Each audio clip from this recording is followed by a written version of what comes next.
Alright, today I'll be scrapping a hot glue gun. There's not much to a hot glue gun. First I'll be taking out all these Phillips screws.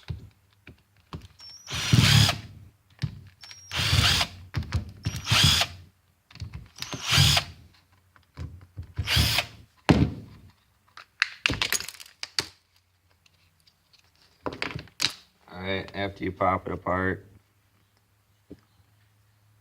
you have the part where the hot glue go through, and this is cast of aluminum.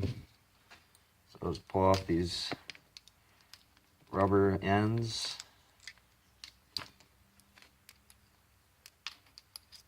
Pull out this wire plug here.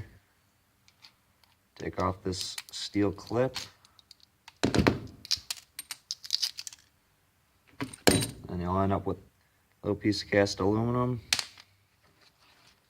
And then you'll have your wire here, where I'll pull out these pieces of brass then.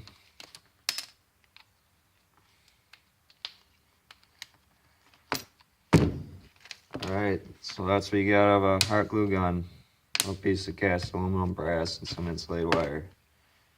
Alright, thanks for watching. Please subscribe.